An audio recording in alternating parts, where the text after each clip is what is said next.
He was just a quiet black soldier sitting in his assigned first-class seat until the flight attendant slapped him in front of everyone. But 5 minutes later, he stood up, walked to the cockpit, and what happened next grounded the entire plane. Stay with this video because what this soldier does next will leave you stunned. And the truth, it was already written in the silence. Before we start the story, comment below where in the world you're watching from today, and if you like stories like this, don't forget to subscribe and turn on the bell icon so you never miss one. The gate area near Gate 18 was crowded, but no one missed the tall man in uniform standing near the corner.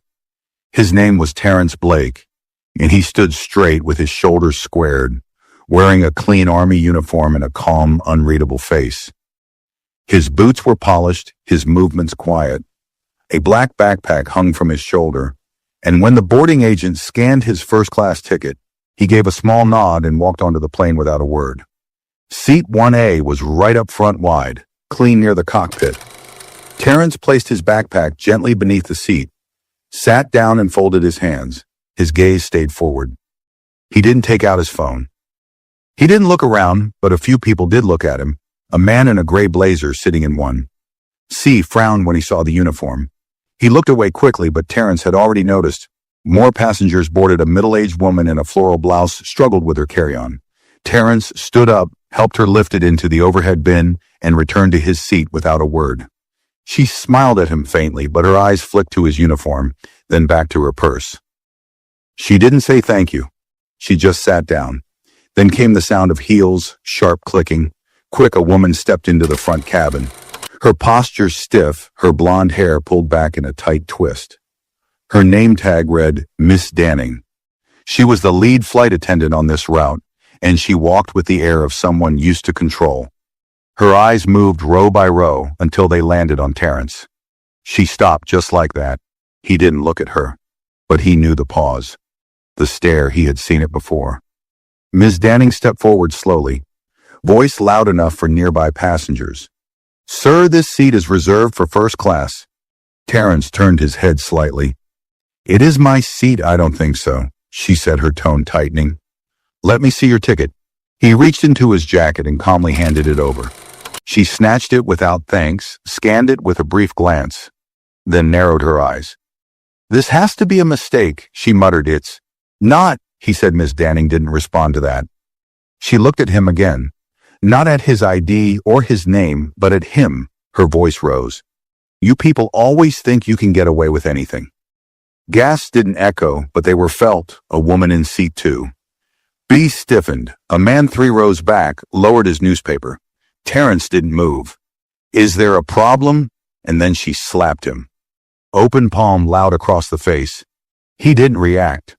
For a second time seemed to stop. The man in 1C sat frozen, his mouth slightly open. Someone whispered, Did she just? Terrence blinked once, then slowly rose to his feet. He didn't say a word. He bent down, picked up his backpack, and turned toward the cockpit. His face didn't show pain, anger, or confusion. Just focus. As he walked up the aisle, Miss Danning stood in place, stunned. She didn't expect that. She expected him to shout back to cause a scene to fit her idea of what he was. Instead, he walked straight to the cockpit door and knocked once. It opened immediately. Captain Rollins stood inside. When he saw who it was, he straightened. Lieutenant Colonel Blake, he said, addressing him. By rank, sir. Passengers in first class shifted in their seats. Some leaned forward, others looked down. The air had changed, and it had only been 5 minutes. Captain Rollins stepped aside, allowing Terrence into the cockpit without hesitation. Inside, the co-pilot looked up, confused at first, then silently nodded in recognition. Terrence handed the captain a small encrypted case from his backpack. The captain opened it, inserted a key card, and read the brief message displayed on a secure tablet. His eyes widened slightly. He didn't ask any questions. He simply reached for the comm switch and said, Ground control, hold our pushback. Repeat, hold our pushback. We have an FA level concern on board. In the cabin, the engine hum quieted. The plane, which had just been cleared to taxi, stopped moving. The seatbelt sign flicked off. A few passengers stirred in confusion. One man leaned toward the window. We're not moving. The woman beside him checked her phone, Maybe there's a mechanical issue. Back in first class, Miss Danning had moved from the front galley. Her jaw was set, but she looked uneasy now. She reached for a water bottle, twisted the cap with shaking fingers, and took a sip. Her eyes flicked toward the cockpit door. Something wasn't right. She hadn't been called in. No update from the captain. No word from the crew. The junior attendant, Brian, quietly approached her. He was new, but he had noticed everything. "Miss Danning," he said in a hushed voice. "Is everything okay?" She didn't look at him, just a delay. Probably traffic on the runway. He hesitated about earlier, the man in uniform. He wasn't supposed to be in that seat. She snapped quickly, but he had a ticket. Brian said carefully, "I saw the seat number. It matched." She glared at him, then softened her expression with forced calm. "Let's not make this bigger than it needs to be." Brian didn't respond. He just nodded and stepped away. In the cockpit, Captain Rollins finished his secure call with FAA command. His voice was tight when he turned to Terrence. "They've confirmed you're authorized to initiate a pause under Title VII. We are to remain grounded until further notice. FAA is dispatching a compliance officer to meet us on arrival. Full report required." Terrence gave a slow nod. "I'll return to my seat. If they ask, you can tell them the delay's on me." The captain gave a respectful glance. "Understood." Sir Terrence turned, stepped out of the cockpit and walked back into the stunned silence of the front cabin. He didn't look at Miss Danning as he passed. He didn't need to. Her face said everything: confusion, disbelief, and the first sting of fear. He sat down again in seat 1. He calmly folded his hands and looked forward. The plane wasn't going anywhere. And now everyone around him was starting to realize it. The passengers weren't sure what they were feeling, but it was no longer just confusion, it was tension. The kind that made people sit up straighter and glance at one another, waiting for someone to explain what was happening. The businessman in 1C looked over at Terrence, then quickly looked away. He had seen the slap, so had the woman in 2B, but no one had spoken. No one had moved. Miss Danning lingered at the galley, pretending to organize supplies. Her hand trembled slightly as she straightened napkins that were already perfectly aligned. She felt the shift too. It wasn't just about a delay now. Something had changed. The soldier hadn't shouted, hadn't resisted. He had gone forward, spoken to the captain, and now the entire aircraft was still. That quiet authority was something she hadn't expected, and it made her nervous. In the rear of the cabin, Brian whispered to another crew member. "As not just a passenger," he said under his breath. The captain saluted him, saluted the other attendant, repeated "Foolin'," opened the cockpit door for him. No questions asked, they looked toward the front of the plane where Terrence sat motionless, his face calm, his uniform perfect, but his presence felt heavy now, not threatening, commanding. Suddenly, Miss Danning's name was called over the intercom, lead flight attendant to the cockpit. "Please." Her heart jumped. She took a deep breath and walked forward, smoothing her blouse as she moved. Each step felt heavier than the last. When she entered the cockpit, the door closed behind her with a quiet thud. The captain didn't look up right away. He waited a second, then turned to her slowly. "We've received a formal notice from FAA operations," he said. "They're aware of an incident involving a passenger in uniform, and you." Miss Danning's lips parted. "I was following procedure." He looked. The captain cut her off. "You struck him." She flinched. I reacted. I thought he was." "Did you scan his ticket?" "I looked at it," she said quickly. "Did you verify it with the manifest?" "No," but the captain shook his head, his voice flat. "That man is a lieutenant colonel, has also on a compliance security clearance list. You put your hands on a federal officer, and now the FAA is grounding this flight until a full investigation takes place." Miss Danning's mouth went dry. She tried to speak, but no sound came out. The headset on the control panel buzzed. The captain handed it to her. "This is Officer Daniels, FAA Enforcement Division," the voice said calmly. "We've been notified of a physical assault against an active duty officer on board. Flight 117. Are you the crew member involved?" Ms. Danning hesitated. "Yes, you are to escort the passenger back to his original seat immediately. You will deliver a clear verbal apology in front of witnesses, and you are not to speak with him again. After that, FAA agents will meet this flight upon landing. Do you understand? Her voice cracked. Yes, the line went dead. She slowly lowered the headset, her hands clammy. The captain said nothing more. She stepped out of the cockpit. Her feet felt unsteady. Everyone in the front cabin turned as she re-entered. And Terrence. He hadn't moved an inch. Miss Danning stood at the front of the cabin, her hands trembling just enough to notice. She could feel the weight of every eye watching her, even the ones pretending not to look. Her throat felt tight, her thoughts scattered. For a moment she just stood there, frozen, then slowly began walking down the aisle toward seat 1. Her shoes no longer clicked with confidence. Her steps were quiet now, careful, almost unsure. Terrence sat still, eyes forward, hands folded, his face unreadable. He didn't flinch when she stopped beside him, didn't look up. The tension in the air was suffocating. Several passengers turned their heads, pretending to scroll their phones but clearly listening. One woman 2 rows back lowered her magazine without realizing it. A man in 3A nudged his wife gently. Even Brian, standing near the galley, leaned just slightly to the side to watch. I'd like to apologize. Miss Danning said, her voice dry. There seems to have been a misunderstanding about your seat. Her words were too rehearsed, too vague. Her tone didn't carry sincerity, just fear.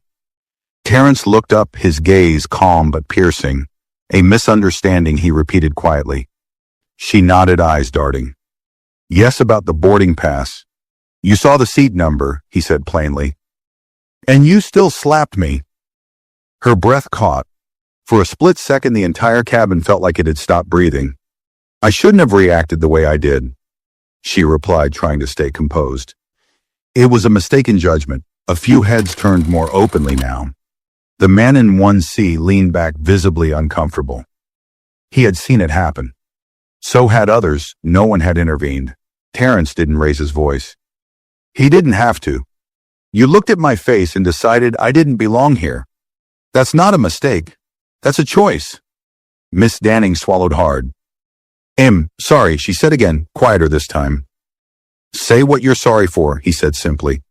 She hesitated, her jaw tightened. The apology she was about to give wasn't one she had ever had to say in her life, and the truth of it cut deep. I assumed you didn't belong in first class, she said, barely audible. Because of how you looked. Silence. It wasn't just the apology that hurt. It was how familiar it sounded. How many times had passengers like Terrence been treated like they were out of place? Asked to explain themselves, prove themselves, earn a spot they already had. He gave a small nod, not of approval but acknowledgement. Thank you, he said. Now go do your job. Miss Danning turned without another word. Her face was flushed, and as she walked back up the aisle, she didn't lift her eyes to meet anyone else's. She just moved fast and nervous, disappearing into the galley like she could hide there. But she couldn't. Everyone had seen. Everyone had heard. And for the first time, she wasn't the authority. She was the one under the spotlight. Back in seat 1, Terrence didn't shift his posture. He didn't need to.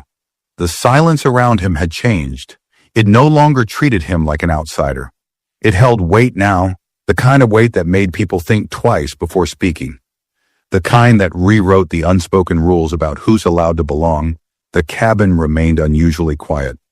No one spoke, not loudly. The only sound was the faint rumble of the air conditioning and the distant murmur of crew members behind the curtain. But even that seemed to stop when the captain's voice broke in over the speaker. Ladies and gentlemen, this is your captain speaking. We've been asked to delay our departure due to a compliance protocol. Thank you for your patience. We'll be underway as soon as we're cleared by ground control. That was all he said, but everyone knew now this wasn't just about a delay. This flight wasn't moving until a wrong had been faced in full view, and no one could unsee it. The minutes ticked by, but no one seemed to be watching the time anymore. The delay had stretched well past the usual explanations. Passengers who once checked their watches impatiently now sat strangely still, too aware of what was going on to pretend otherwise. The atmosphere had shifted into something heavier, not loud or angry, but sharp like the air before a storm. People didn't make eye contact for long. They fidgeted with their tray tables or tapped their screens without really scrolling. In seat 3, an older man with silver glasses finally leaned toward his seatmate and whispered, "Did you see what she did to him?" His wife, a quiet woman in a cream cardigan, nodded without looking up. "She hit him," she said softly. "She didn't even ask a question first. I thought he was a general or something," the man added. The captain stood for him like he was the one running the flight. The woman finally looked at her husband. He didn't yell. He didn't even raise his voice, and she slapped him like he was nothing. At the front of the plane, Terrence remained still in his seat. He hadn't touched his phone, hadn't moved since returning. His eyes stayed forward, but he was listening. He could hear the rustling, the whispers, the quiet discomfort spreading through the cabin like smoke. A few rows back, Brian peeked out from the galley, his face tense. He was holding a tray of water, but hadn't stepped forward. He was watching Miss Danning, who stood near the rear entrance now, half hidden behind the curtain, gripping the edge of a cabinet. Her face was pale, her jaw locked. She had taken that walk of apology, but it hadn't cleared the air. If anything, it had made the silence louder. Every step she took afterward was filled with a new kind of pressure. Not from superiors, but from the people she used to command. With a simple glare or order, Brian finally moved. He walked slowly up the aisle, stopping beside Terrence's seat. His voice was low, respectful. "Can I bring you anything, sir? Water, coffee?" Terrence shook his head politely. "I'm fine, thank you." Brian nodded and moved on. He didn't rush. He didn't act like it was routine. There was a weight in his gesture that hadn't been there earlier, a kind of quiet recognition that couldn't be taught in any airline training. As Brian returned to the galley, he passed Miss Danning, who avoided his eyes. She was holding her phone now, pretending to scroll through notifications she didn't care about. Brian didn't stop, he didn't say a word, but as he passed her, she could feel the judgment in his silence. Inside the cockpit, Captain Rollins sat with his arms folded, the secure headset still active on the side panel. Another voice had joined the line, this one from FAA Enforcement Operations. "Confirm that the passenger has been returned to his seat," the voice said.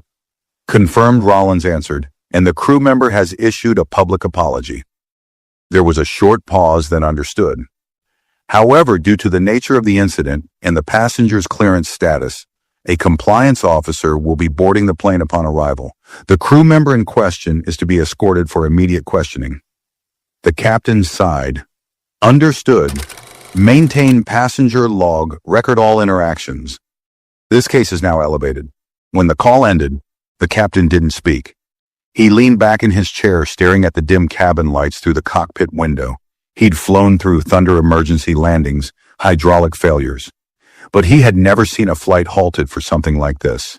Not because of safety, not because of weather, but because of a slap. And what it revealed, he stood and opened the cockpit door again. Walking halfway down the aisle, he stopped near the galley and quietly motioned for Miss Danning to come forward. She hesitated. Now he said firmly. She walked toward him, her steps quick but unsteady. When she reached the cockpit door, he leaned in close and spoke just loud enough for her to hear. "When we land, FAA officers will be waiting for you at the gate. You are not to speak to the passenger again. You are not to speak to anyone else. You'll be escorted off first." Her breath caught in her throat. "But I already apologized." He didn't blink. "This is no longer about an apology. This is now a federal compliance issue."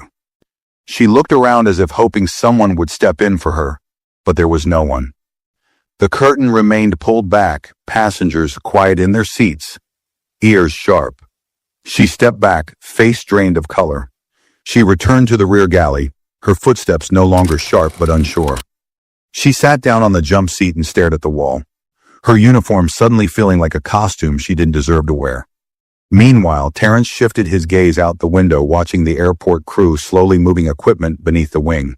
The plane hadn't moved in nearly 40 minutes, but he didn't mind. He wasn't in a rush.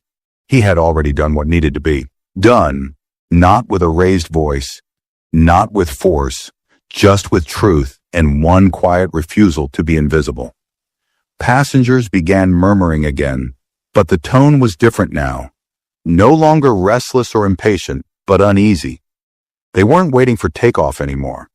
They were waiting for clarity.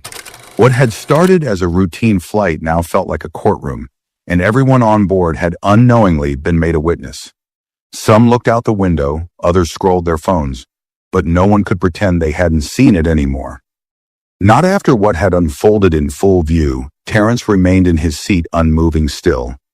He had barely said more than 10 words since boarding, yet the air around him had changed, not because he tried to make it happen, but because the truth had a way of doing that on its own. His silence wasn't passive, it was powerful. It was making everyone else sit in their own silence and question what they'd done. Or had him back in 3C, a woman in a navy cardigan turned to the man beside her. "Do you think she's really going to get fired?" He adjusted his glasses. "I don't know. But I wouldn't be surprised I saw the whole thing. She didn't just make a mistake." She struck him. The woman shook her head slowly and then tried to act like he didn't belong, until the captain called her in. Across the aisle, a young man who had been wearing earbuds since takeoff finally removed one and whispered to the couple beside him, "What's going on up there?" The older woman leaned in. She hit a soldier. He wasn't just any soldier, though. The captain stood for him, and now the FAA's involved. "No way," the young man muttered, glancing toward the front. "You mean this flight's grounded because of that, because of what she did?" The woman corrected. The whispers swelled like quiet waves. No yelling, no panic, just hushed conversations, filled with disbelief and something heavier, something closer to shame. In the rear galley, Miss Danning sat on the metal jump seat, her arms folded tightly across her chest. The flight attendant uniform that once gave her confidence now felt like a target. Her thoughts looped without pause the moment she slapped him, the look in his eyes, the captain's expression, the voice on the headset telling her she would be escorted off the plane.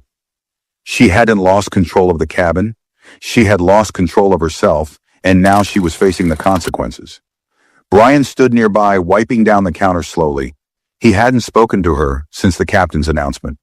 When he finally did, his voice was low but clear. "They're really meeting us at the gate." She didn't look at him. "Yes," he nodded slowly, then said something she didn't expect. "You know we get complaints all the time, passengers being rude, causing trouble. But this isn't that. This wasn't a misunderstanding. You didn't even look at his boarding pass properly. You just looked at him." She clenched her jaw. "You don't know what I saw." "I know what I saw," he replied, wiping the same spot on the counter again, "and so does everyone else." Back up front, the captain sat quietly in the cockpit, the secure line now silent, but still active in case of further instructions. His co-pilot, a woman named Jenna, looked over. "This isn't going to blow over, is it?" He shook his head.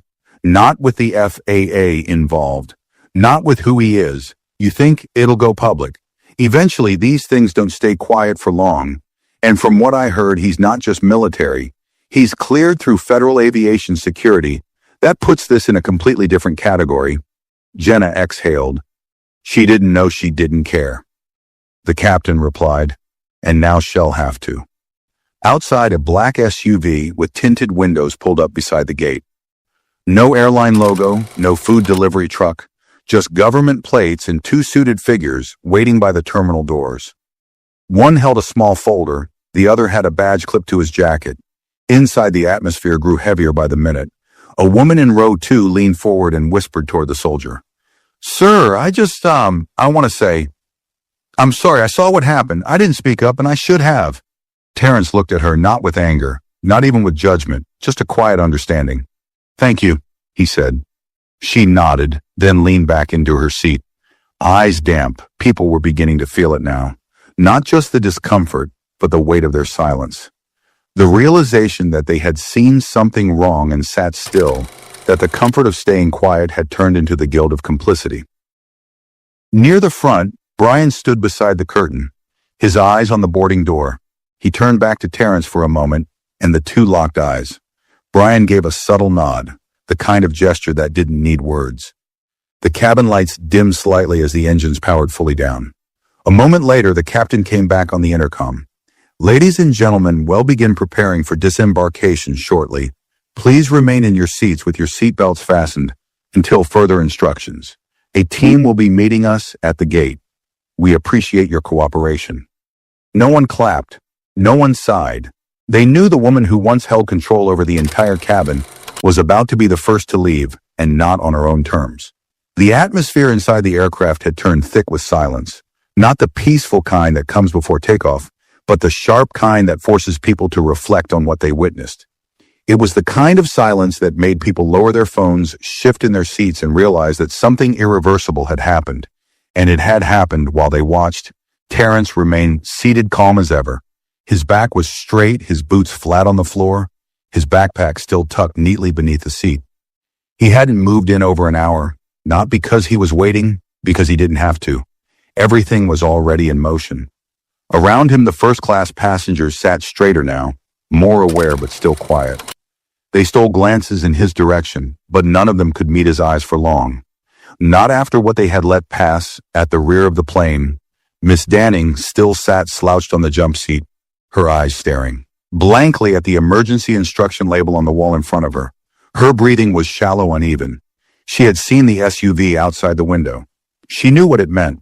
She had worked in the airline for 12 years. She had trained others, enforced protocols, led emergency drills, but none of that mattered now. The only thing that would be remembered was a single slap and everything she said around it.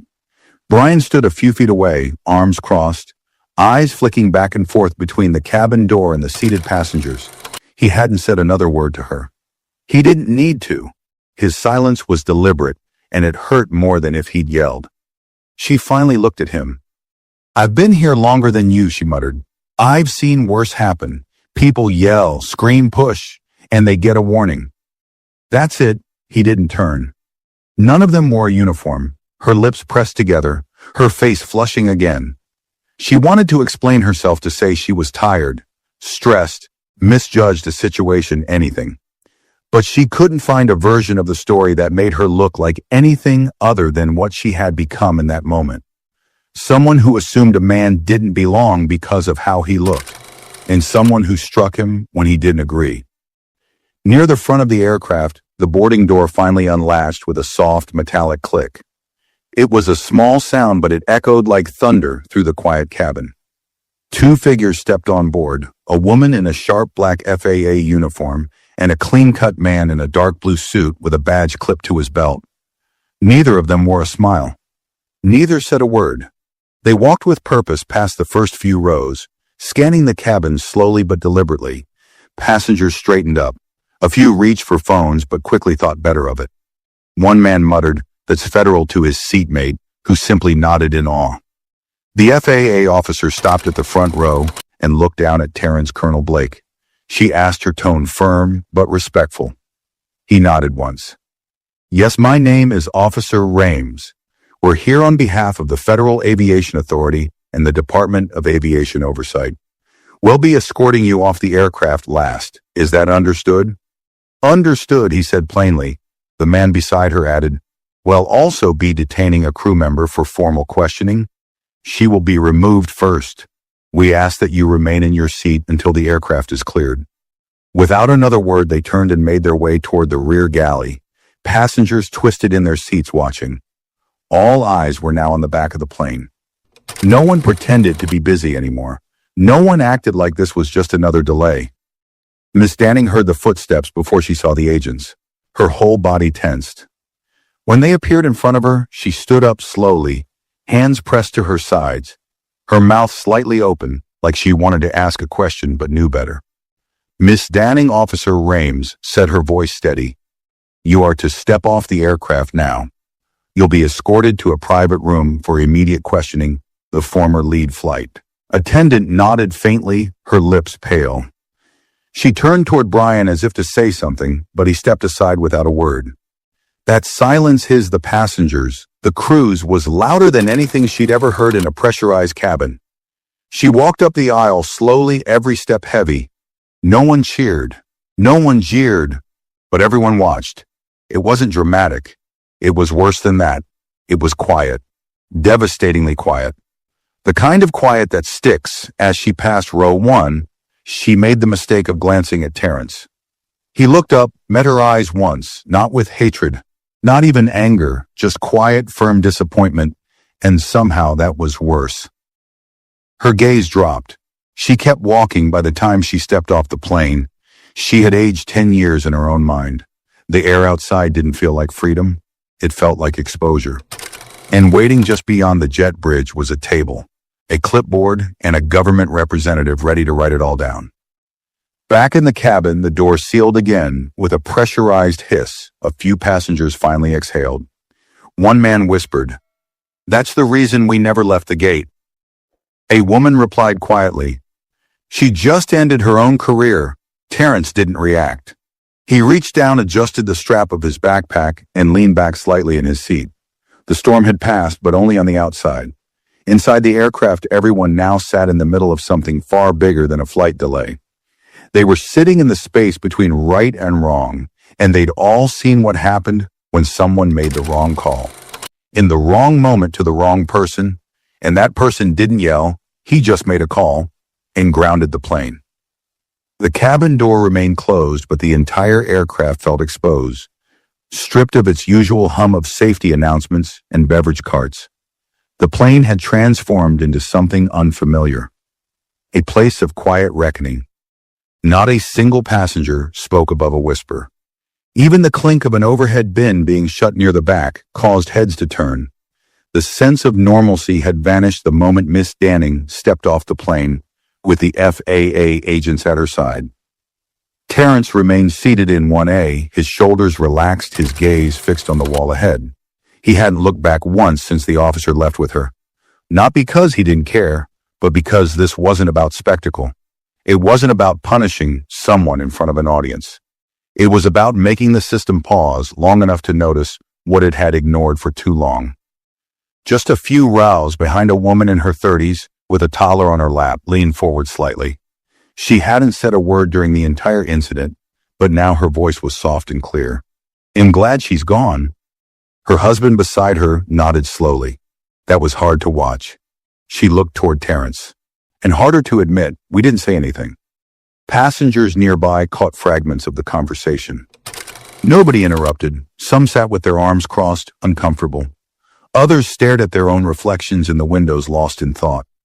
The guilt in the air wasn't loud. It was quiet. Personal heavy. Brian walked back up the aisle slowly, not carrying anything this time. He paused at seat 1, keeping his voice low. "They'll be ready for you in a few minutes, sir," he said gently. "We're holding disembarkation until security gives the all clear." Terrence nodded once, understood. Brian hesitated, then added, "I wanted to say you handled that better than anyone I've ever seen." Terrence looked up at him. There was nothing to handle. "I had a seat," she chose to forget that Brian's eyes dropped for a second. "Still, thank you for staying calm." Terrence gave a quiet nod. That wasn't for her. It was for everyone else watching. Brian didn't reply. He just nodded back and walked away, this time slower, his shoulders carrying more than trays. Farther back in the plane, the woman who had earlier apologized to Terrence tapped her armrest nervously. She turned to her seatmate, a younger man in business attire, and whispered, "Do you think she really believed he didn't belong?" The man hesitated. "I think she didn't care if he did." "That's worse." Silence settled between them again. It was happening all over the aircraft, little pockets of realization. Some passengers tried to distract themselves. One man opened a laptop and stared blankly at the home screen. A college student nearby opened her notebook, then closed it again. No one could return to normal, because normal had just been challenged and it had lost. In the cockpit, Captain Rollins reviewed his latest directive from FAA headquarters. The officer who had escorted Miss Danning was now conducting an initial debrief in a holding room near the gate. Terrence was to remain on board until all passengers had left and a full flight report had been submitted. Every crew action had to be documented, every passenger statement collected if offered. It wasn't just an internal matter anymore. This was being logged as a priority-level compliance failure with grounds for federal disciplinary action. He set the headset down slowly and looked over at Jenna, the co-pilot. She was flipping through the logbook, but her hand had paused over the page. "This is going to change things," she said quietly. "It already has," Rollins replied. Back in the cabin, the seatbelt sign remained lit, though everyone could feel they were nearing the end. But it didn't feel like a conclusion. It felt like a beginning. Something had cracked open, and the truth inside wasn't just about this one flight. It was about how easily someone could be silenced with a glance, a tone, a hand, and how easily everyone else could let it happen until someone didn't, until someone made one call. Terrence checked his watch. Not out of impatience, just awareness. The call had been made 64 minutes ago, and the plane still hadn't moved. Not an inch. The wheels hadn't turned, but something far bigger had. The silence, once a shield for power, had become a mirror, and the whole plane was being forced to look into it. No turbulence, no lightning, no broken engine. Just a man in uniform who refused to give up his seat. And now, the world was watching. The cabin lights flickered softly as the sun dipped lower outside, casting long shadows across the rows of seats. The plane still hadn't moved. No pushback, no taxi. Just the sound of circulating air and the occasional shuffle of someone crossing their legs or adjusting a tray table. But no one complained. No one rang the call button. For once, silence wasn't awkward. It was deserved. In the first-class row, Terrence sat as steady as he had an hour ago. He had barely shifted. The seatbelt across his lap remained fastened. His phone lay screened down on the tray table untouched. He had nothing to prove to anyone. The proof was in the stillness of the cabin, the grounded wheels beneath the aircraft, and the subtle ripple of regret moving through the hearts of those around him. Just across the aisle, the businessman in 1C shifted again, uncomfortable not from the delay, but from something else entirely. His eyes darted toward Terrence, then back to his folded hands. He cleared his throat softly and leaned over. I saw what happened, he said barely above a whisper. Earlier, I just didn't know if it was my place to step in. Terrence didn't turn. He waited a moment before answering, his voice low but firm. It's always your place to stand up when something's wrong, especially when you're watching it happen. The man nodded slowly, then leaned back without another word. From further down the row, a teenager in a hoodie glanced over. He had earbuds in, but the music was paused. He'd been watching. Not just the incident, but the aftermath.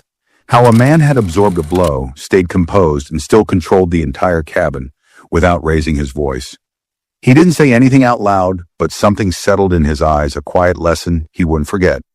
Meanwhile, the flight attendants had returned to their stations, performing necessary checks with more caution than usual. Even the newer crew members, normally chatty or distracted, moved with deliberate quiet. Miss Danning's absence weighed on them, not just as a staffing gap, but as a symbol of what had shifted in the sky that day. A reminder that uniforms alone don't grant authority, and silence is no longer a shield. Brian emerged from the galley again, this time with a checklist in hand. As he approached each row, he offered soft smiles, short nods, small gestures to assure passengers the crew was still present, still watching, still capable. When he reached Terrence's seat, he hesitated. "I've got to check in with everyone up front," he said quietly. "But I want to say something before we land." Terrence raised an eyebrow slightly. "You didn't raise your voice. You didn't escalate anything. You could have. Most people would have. But you didn't." Brian looked around the cabin, then back at him. "That did more than shouting ever could." Terrence nodded once. "Sometimes silence says exactly what people don't want to hear." Brian smiled faintly and moved on the clipboard, trembling just a little in his hand. At the rear of the aircraft, a woman stood up from row 28 to use the lavatory. On her way forward, she passed Terrence's row and paused. She didn't know his name.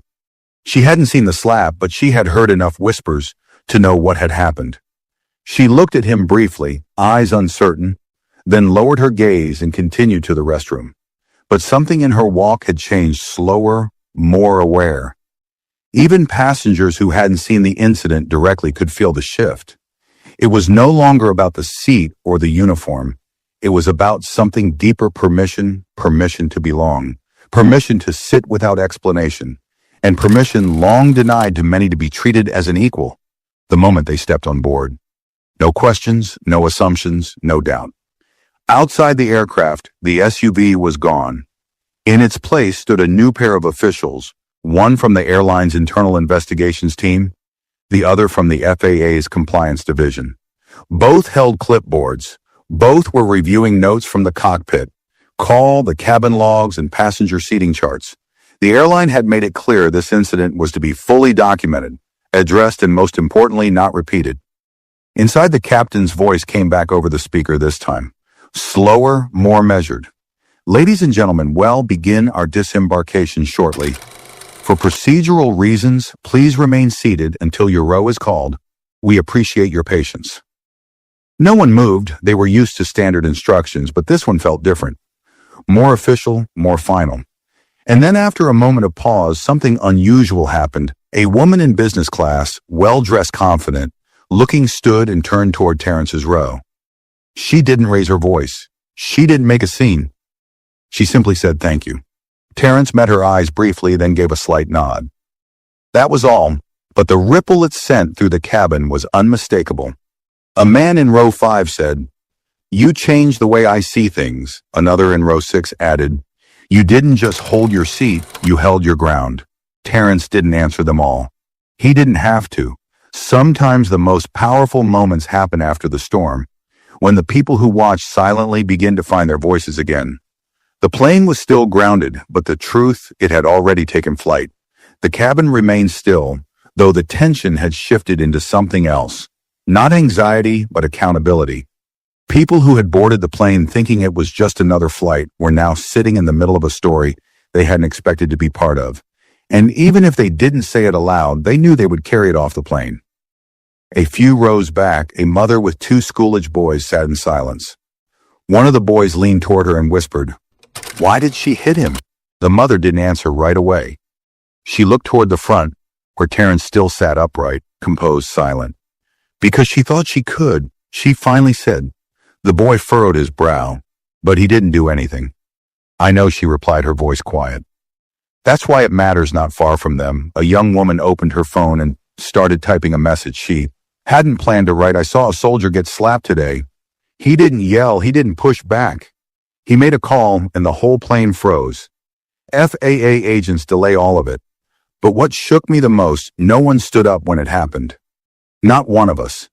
She stared at the screen for a long time, then hit send. Back in first class, Terrence remained composed. He had felt this weight before. Not the weight of fear, but of silence. He'd seen it in waiting rooms, board meetings, training bases, and now in an aircraft where he held a valid ticket, wore a visible badge, and still had to prove he belonged. But today was different, because today the silence had shifted. It was no longer working against him. It was working for him. Across the aisle, the businessman who had earlier confessed his inaction opened his briefcase and removed a notebook. He wrote a single sentence in the corner of a page. "Don't wait for someone else to speak." He underlined it once and closed the notebook with a slow breath. No one told him to write that. No memo. No training manual. Just a moment he couldn't forget. Near the back, Brian leaned against the galley wall. Arms folded, his eyes locked on the cabin. The checklist was complete, but he hadn't filed it yet. Something inside him felt different, not broken, but stirred. He had watched his senior officer fall apart in less than 2 hours, not because of equipment failure or a passenger outburst, but because of her own choice. A single moment of judgment had unraveled her years of control. And now he understood authority didn't come from a name tag or seniority. It came from how you treated the people. No one expected you to respect. The flight was nearly ready to disembark. Security staff waited just beyond the terminal doors. The captain had already received the final confirmation. Terrence was to exit, last escorted only by protocol, not by force. Before any passengers were released, Captain Rollins stepped out into the aisle one final time. His presence was calm, but not casual. He stood beside row 1 and faced the cabin. "I want to thank you all for your patience during this delay." He said, his voice firm and measured. "I also want to acknowledge that what occurred on this flight was not typical and should never have happened." The passengers listened. No one looked at their phones. He continued, "We are responsible not just for safety, but for dignity, for every seat, for every person. This delay wasn't caused by weather or mechanical failure. It was caused by a failure of respect, and today that will be recorded, not ignored." Silence followed, but not the uncomfortable kind. This silence carried meaning. The captain nodded, turned and returned to the cockpit without another word. Brian stood near the front curtain waiting for the signal to begin offboarding. When the overhead light blinked, he stepped forward. "Well, begin disembarking by row," he announced gently. "Please remain seated until your row is called one by one." The passengers began to rise slower than usual, more deliberate. The shuffle of bags from Mabanshumi. Under seats, the soft clicks of belts being unbuckled. But none of the usual urgency. No pushing, no complaints, just quiet order.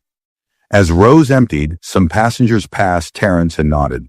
Others avoided eye contact. A few paused but said nothing. The weight of what they hadn't done still lingering. An older man, thin and gray-haired, stepped past and whispered, "I served too. Sorry you had to deal with this." Terrence nodded once without looking up. He didn't need the validation, but the acknowledgement mattered. Soon the plane was nearly empty. Only a few crew remained, plus the compliance officer waiting near the door. Brian returned to the first-class cabin and stood near Terrence's seat. "They're ready for you now, sir," he said softly.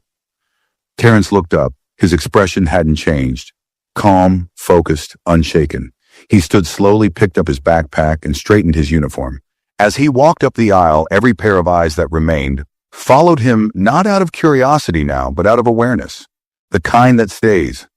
And when he stepped off that plane, he didn't just carry his rank. He carried the truth and left behind a cabin full of people who would never board the same way again. The terminal lights were harsh after the dim cabin glow, but Terrence's steps didn't falter. His boots moved with the same quiet precision as when he boarded. No rush, no hesitation. On either side of the jet bridge, uniformed staff stood in still rows. Some were from the airline, others wore FAA jackets. No one spoke. No one tried to stop him. They just stepped aside, giving him space not out of fear, but respect. At the end of the jet bridge, Officer Rames waited with a clipboard, her face composed. Behind her, a tall man in a dark suit glanced at Terrence and gave a small formal nod. "Colonel Blake," she said, not a question, but a statement of identity. "You'll be escorted to the VIP debrief area. This is purely procedural, understood," Terrence replied. "Before that, would you like to make a statement?" Terrence paused. He looked at the terminal behind her.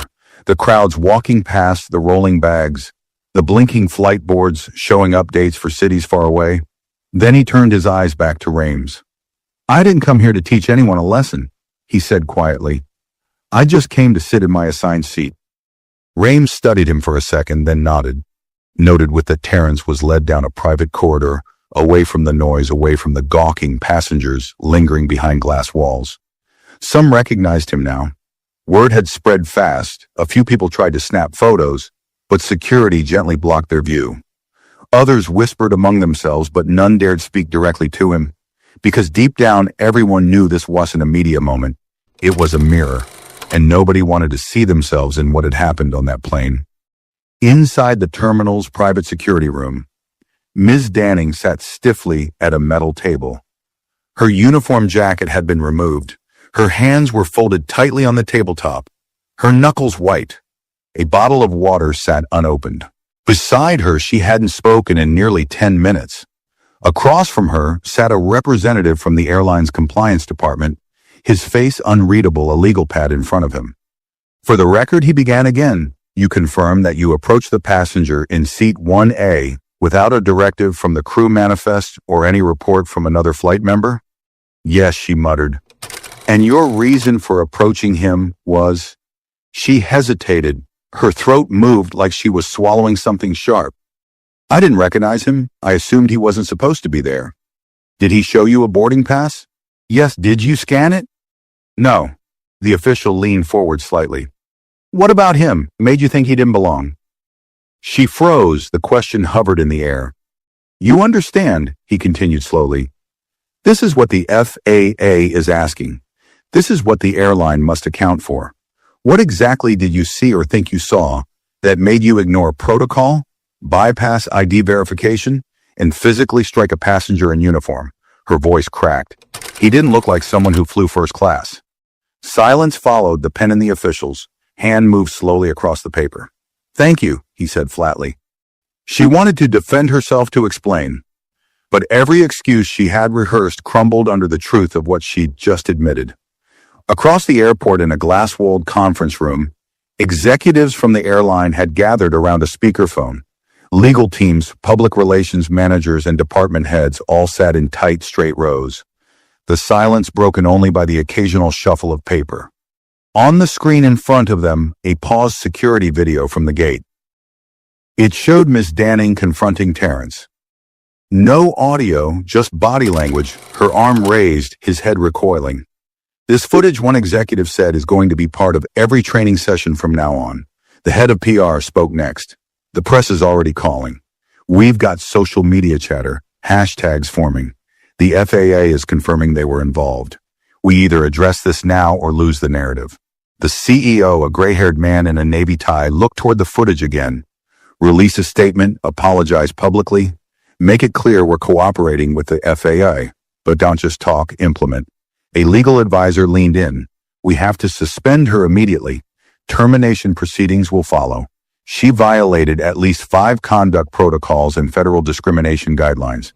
The CEO nodded. Do it, in him. Another asked. The room fell quiet again.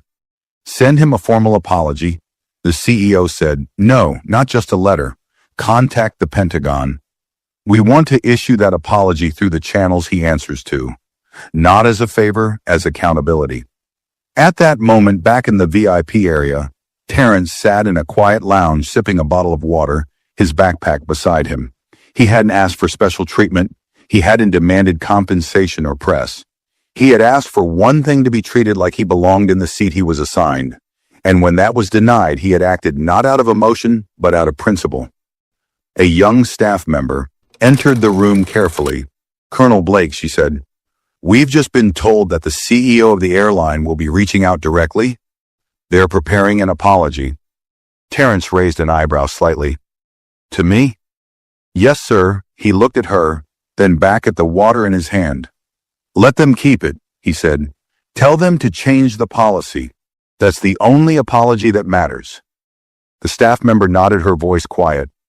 He'll let them know. As she left the room, Terrence leaned back in the chair. He had flown dozens of missions, sat through briefings in rooms far more intense than this one, but this moment felt heavier in a different way, because this wasn't about a battlefield. This was about something quieter, something that wore a smile while questioning your right to be where you already belonged. And he knew, even without turning on the news, that what had happened on Flight 263 would echo far beyond that gate. In classrooms, in boardrooms, in training videos, and conversations between strangers, not because of what was shouted, but because of what wasn't. The slap had stopped a moment, his silence had stopped a plane, and now nothing was taking off until the truth was accounted for. By the following morning, the story had already taken flight, and this time, it wasn't the plane. A quiet article appeared first on an independent aviation blog, headlined "Flight Delayed by FAA After Incident Involving First-Class Passenger and Uniformed Officer." The post was short, almost clinical, but tucked near the middle was a single jarring sentence. Sources confirmed the passenger was a black military officer removed from his assigned seat by a senior flight attendant without verification. The article spread fast. It reached larger outlets by midday. Within hours, national news stations began reaching out to the airlines. Communications team and local reporters showed up at the airport, cameras in hand. But what caught public attention wasn't just the headlines, it was the footage. A passenger seated in row 4 had recorded a short, silent video. Terrence calm and still in his seat while 2 FAA officials boarded the plane and removed the flight attendant in uniform. The video didn't capture the slap it didn't need to. The image of a soldier being silently acknowledged while his aggressor was escorted off said everything. The clip lasted only 18 seconds, but it exploded online. No music, no narration, just silence and shame. The comments came fast. He didn't yell, he didn't shout, and yet he grounded the plane. You know how powerful you have to be to stop a flight without saying a word? She didn't question his seat. She questioned his presence. People weren't just reacting, they were reckoning. In offices and classrooms and texts and lunchrooms, people started asking the same question. Would I have spoken up if I had been there? The answer for most was deeply uncomfortable. and that discomfort traveled fast. The airline, under intense pressure, issued a formal public apology by late afternoon, but this wasn't the usual template. The BAI statement began with a clear admission. A decorated officer was humiliated on one of our flights. This should not have happened. We take full responsibility. They followed with action, announcing an overhaul of crew training, immediate termination of the flight attendant involved, and a new passenger rights policy specifically created to protect travelers against arbitrary seat challenges, especially those involving minors, veterans, or visible minority groups. The FAA, in an unusual move, confirmed its own investigation publicly. A spokesperson addressed the press. "We are treating this incident not as a disciplinary footnote, but as a systemic warning. Compliance doesn't stop at safety equipment, it extends to dignity." Meanwhile, far from the noise, Terrence sat quietly at his hotel room desk, watching the morning coverage with the volume turned low. The room was modest, a government lodging used often by federal employees in transit. A simple chair, a desk, a window with an airport view. He had checked in quietly the night before. No fanfare, no escort. His phone buzzed again.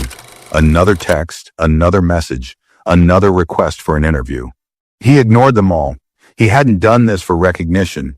He didn't want to be the face of a viral headline. He hadn't set out to expose anything. All he wanted was to sit in his assigned seat and arrive at his destination with dignity intact. There was a soft knock at the door. When he opened it, a woman in civilian dress stood holding a manila envelope. "Colonel Blake," she asked. He nodded. "I've been asked to deliver this on behalf of the airline's executive office. There's a letter inside.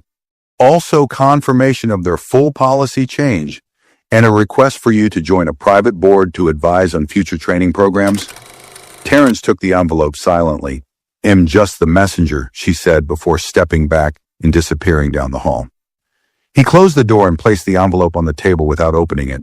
He didn't need a letter to tell him something had changed.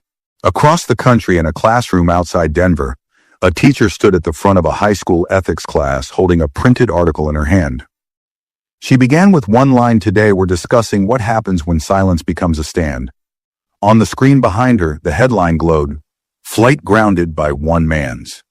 Quiet refusal, back at the airport where it all started. The crew schedule for the week was being restructured. Every flight attendant assigned to that route was now required to attend a mandatory session titled Bias, Power, and Passenger Rights. The first slide of the presentation displayed a still image from the flight video. Terrence seated with calm on his face and silence in his hands, a silence that changed everything. In the break room, Brian sat with a cup of coffee, staring at the printed memo pinned to the corkboard. Other crew members gathered around, reading, some nodding, others staying quiet. "You worked that flight right?" one of them asked. He nodded. "What was he like?" Brian thought for a moment, then answered. Still like he knew he didn't need to fight because the truth was loud enough. He didn't say more. He didn't need to. Because everyone there knew the real turbulence wasn't in the air that day. It was on the ground in how people are treated, seen, or dismissed. And one man had forced the whole system to stop mid-runway and face it. Without shouting, without threats, just by refusing to move. 3 days later, Terrence was back home, not at a base, not in a hotel, but in a quiet 2-story house on the edge of a small town where the neighbors waved from their porches, and the coffee shop still knew how he liked his order. He had returned the way he left, unannounced, low profile, unbothered by the headlines still circling the country. His front door creaked open just before noon. The first thing he noticed was the envelope still untouched in his duffel bag. He had meant to toss it, maybe even burn it. But for some reason, he left it there. Maybe one day he'd want to show someone what a forced apology looked like when the system realized it could no longer hide behind policy. He dropped his keys on the kitchen counter and walked into the living room. The television was off. The silence this time was comforting. No passengers, no cabin noise, no assumptions waiting behind every glance. He sat on the edge of the couch and stared at the blank wall for a moment.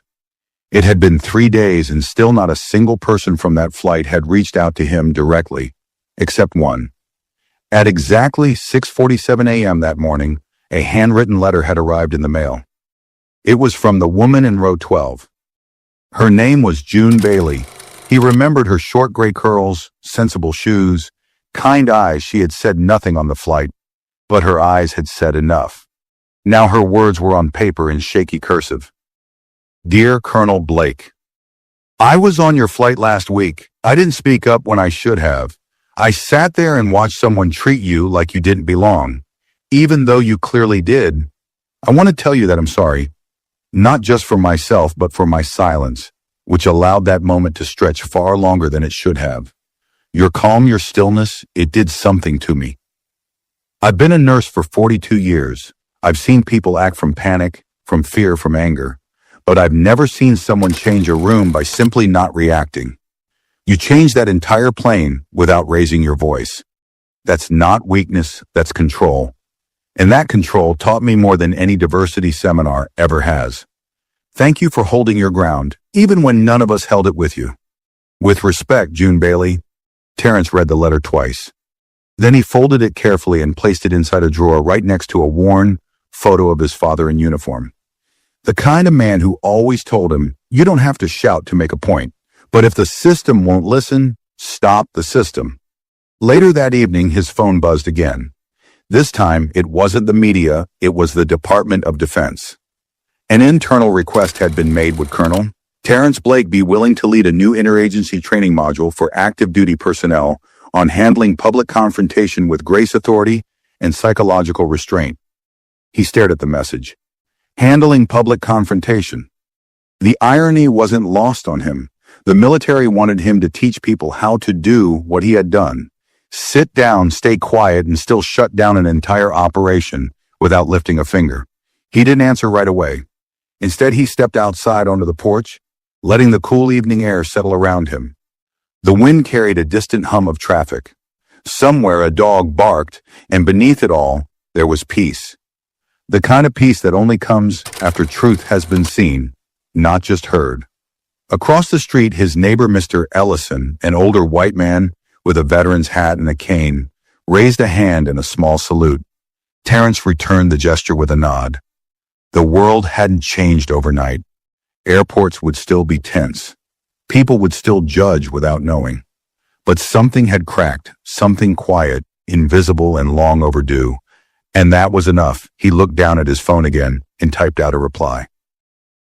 Yes, it'll do it, but only if civilians can attend too.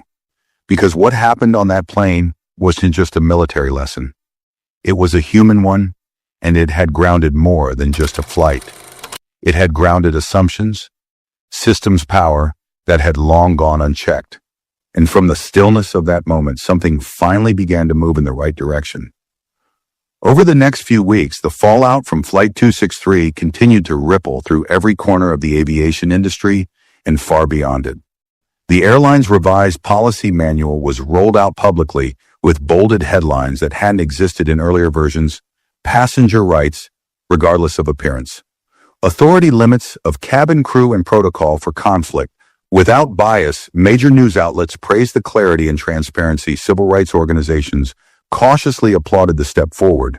But with a consistent reminder, this change came too late for too many. Terrence, meanwhile, kept a low profile. He declined all television interviews, podcast appearances, and feature articles. He didn't want to be turned into a symbol. He wanted the system to feel uncomfortable, not celebrated.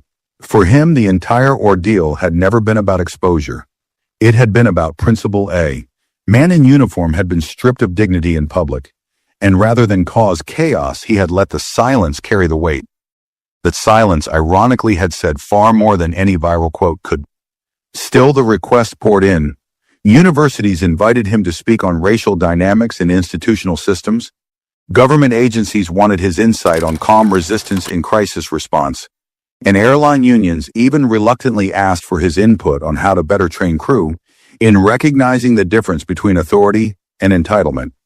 One invitation came from a place he hadn't expected: a private flight academy in Arizona that specialized in training first-generation pilots. The founder, a black woman named Marlene Young, had written to him personally. "We teach people to fly planes, but now we need to teach them how to fly with integrity. Would you be willing to speak to our incoming class?" Terrence agreed. When he arrived, he was greeted by students who weren't dressed in uniforms. Yet most wore jeans, sneakers, and nervous ambition. Many of them had seen the video from the plane. Some had memorized it like scripture. Not for the drama, but for the stillness. That moment had shown them what they feared. That even when you wear the badge, sit in the right seat, and follow every rule, you could still be told you didn't belong. But it also showed them what was possible, that when challenged, you could hold your ground without becoming what they expected. He walked into the room without a speech. He stood in front of the classroom and looked each student in the eye. And then he said, "On that flight, I had every right to stand up. I had every reason to respond with fire. But I knew if I did, they'd stop seeing me as a man and start seeing me as a threat. So I stayed still. Not because I was weak, but because I wanted the system to reveal itself." The room was silent. Some students took notes. Others just stared, locked in. You will fly planes, you will wear uniforms, and some of you, maybe many of you, will still be questioned. Because to them, you might always look like a mistake sitting in the right seat. He paused. Let that truth settle. But if you ever find yourself in that moment where everything in you wants to shout, prove, or fight, I want you to remember something. Silence isn't surrender. Sometimes silence is strategy. One student, a young man with a scar on his chin, raised his hand. But what if they don't listen to silence? Terrence didn't hesitate. Then you let the consequences do the speaking. That line stayed with them. It echoed in their notebooks. It made its way into classroom discussions, lunch conversations, and even future simulator sessions. That visit led to more sessions. More quiet classrooms filled with students who'd never met him, but felt like they had. And while all this was happening, another shift was taking place. The airline industry, long plagued by reports of bias, profiling, and abuse of authority, found itself under a brighter light. Customers began filming more, not just for viral moments, but as a form of protection. Passengers knew the name Terrence Blake now, and flight attendants. They knew that what had once been brushed off as instinct could now end a career in minutes. Back at home, Terrence still kept the letter from June. Bailey in his drawer, he didn't look at it often. He didn't need to. That letter wasn't a reminder of pain. It was proof that moments like his weren't wasted when they planted something in someone else. Every now and then, neighbors would stop him in the grocery store. "You were the guy, right? From that plane," head nod. "Man, that was something. You did good." He never lingered on the praise, just nodded, paid for his things, and moved on, because he knew better than anyone this wasn't about being a hero. It was about holding your place in a world that tries to shrink you and staying seated even when every system wants you gone. And when people asked him later, how did it feel to stop a plane without raising your voice? He always said the same thing: I didn't stop the plane. They did. I just stopped pretending I didn't see it happening. Months passed and the media storm eventually faded. New headlines came. New controversies grabbed attention. The footage from Flight 263 wasn't trending anymore. But what remained in airports, in staff meetings, in classrooms, and in quiet minds was the memory of what that flight had exposed. Not just about a single crew member, but about a system that allowed silent bias to ride first class. Yet for Terrence, Blake, life had quietly returned to its usual rhythm. He resumed his post, rotated through his assignments, mentored junior officers, and remained as composed as ever. But every so often, someone would recognize him. Not because of his uniform, not even because of the video, but because of the way he carried himself. Still grounded. Watchful one evening, while speaking at a private leadership event for military-civilian collaboration, a young officer asked him during the QA, "Sir, if you could go back, would you do anything differently on that flight?" The room fell silent again. Terrence leaned forward slightly. "Yes," he said calmly. That answer surprised people. I would have asked the passengers sitting next to me to speak up. Not because I needed defending, but because the real test was in what she did. It was what they did. The officer nodded, understanding. Others wrote it down afterward. A retired general approached him backstage. "You know you're going to be remembered for that flight, like it or not." Terrence gave a faint smile. He'd rather be remembered for what changed after it, and slowly things were changing. In a corner of a flight school in Michigan, a new mural had been painted in the student commons. It showed a plane grounded on a runway, but with its shadow rising like a bird into the clouds. At the bottom of the mural were just 4 words. He sat, we stood. The artist, a 19-year-old aviation student, said she painted it because she never wanted her classmates to forget that silence, when wielded with purpose, could shift the entire altitude of power. In airports across the country, posters had begun appearing in employee areas, visual reminders of passenger rights, respectful conflict resolution, and a new phrase now embedded in corporate training. Uniforms don't determine truth. Actions do. At one major airline conference in Atlanta, a senior executive opened her keynote speech with a reference to Flight 263. She didn't name names. She didn't sensationalize. She simply said, "We lost altitude that day, not because of turbulence, but because of ego. We will never let that happen again." Terrence never responded to it. He didn't need to. But perhaps the most unexpected ripple came from someone no one had expected to hear from again. Ms. Danning, 6 months after the incident, she submitted a letter not to the press, not to social media, but directly to the airline's internal employee forum. It wasn't dramatic. It wasn't defensive. It was handwritten, scanned, and quietly shared in a digital newsletter. Her words were brief. "I saw him sitting in that seat and something in me reacted. I didn't ask questions. I assumed I acted. And I was wrong. I lost my job that day, but more importantly, I was forced to face what I had been carrying for years. The fear of losing control, the belief that authority had to be loud, and the lie that professionalism was about knowing who belonged. That man didn't shout. He didn't insult me. He didn't even move. But he revealed everything I needed to see about myself." No one applauded her, but some read the letter and paused. Because the truth is, accountability doesn't always look like punishment. Sometimes it looks like reflection, like a door quietly opening where shame once stood. As for Terrence, the story of that day had been written and rewritten, turned into reports, speeches, and PowerPoint slides.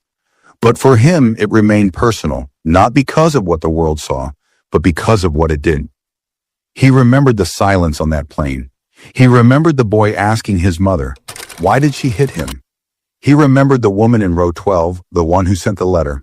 And he remembered every pair of eyes that looked away when it mattered most, and then looked back once they realized they had missed something they couldn't unsee. He often thought about the seat he'd been told to leave. Seat 1A. He hadn't picked it for status. He picked it because it had the clearest view of the sky. And when he finally sat there, when everything told him he wasn't supposed to, he held his place. Not out of pride, but out of truth. Because sometimes the most powerful act isn't fighting your way into a space. It's staying still when they try to push you out. That day a plane was grounded, but what truly stopped midair was the lie that respect must be earned by proving you belong. He already belonged. He always did. And from that moment forward, so would everyone else who dared to sit quietly, rightfully in their seat. This wasn't just a story about a soldier being disrespected. It was about quiet strength, dignity, and how one man's silence shook an entire system. If this story moved you, please give it a like, share your thoughts in the comments, and don't forget to subscribe to the channel for more real, powerful stories like this one.